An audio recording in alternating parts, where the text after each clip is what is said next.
Michel, Commission scolaire à Cœur-des-Vallées.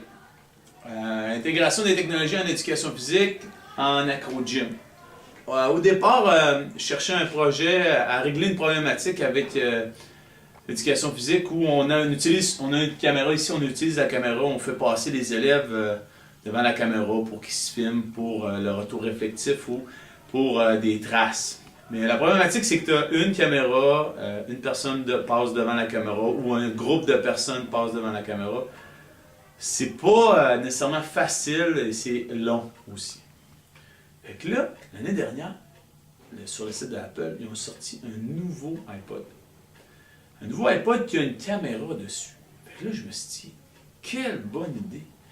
Une caméra sur un iPod, si on en achète plusieurs, on aurait plusieurs caméras en même temps que l'élève peut utiliser dans le gymnase.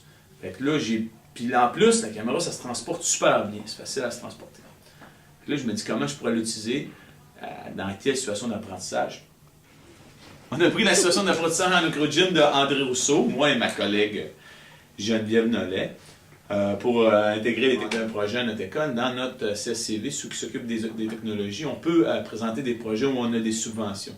On fait ça des projets novateurs. Fait que j'ai présenté un projet par rapport au iPod Touch, puis on a eu à peu près 1500 ou 1700 $, qui nous a permis d'acheter 5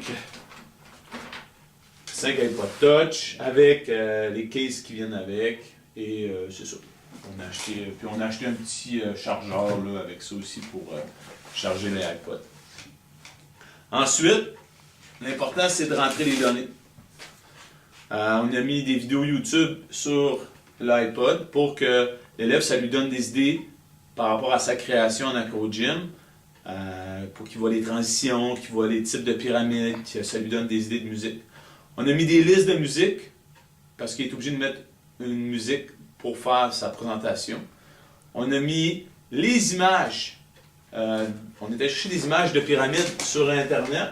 On les a mis directement dans la partie photo du iPod. Fait qu'on n'est plus obligé de traîner en gymnase ces gros cartables-là, qui sont très bien faits, petites, mais là, les élèves prennent le cartable, ils enlèvent des feuilles, ils mélangent les feuilles, c'est éparpillé un peu partout dans le cartable, fait que la fin de la journée, il faut mettre un élève qui remplace toutes les feuilles.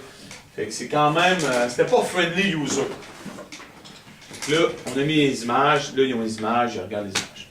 Ensuite, on a dit pourquoi pas mettre la pondération. Fait que l'élève, s'il veut savoir comment il est pondéré, il a juste à aller voir dans les photos, il y a une image de la pondération, il peut lire la pondération. Puis on a même mis les critères d'évaluation, fait qu'il peut aller voir les critères d'évaluation directement sur l'iPod.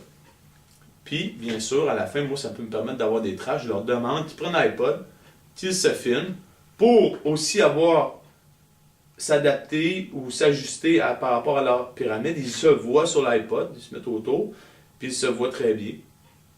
Puis ils s'ajustent, puis moi, ça me permet de ramasser des traces. Fait que c'est pas mal ça. C'est super trippant cet appareil-là. Ça marche au bout.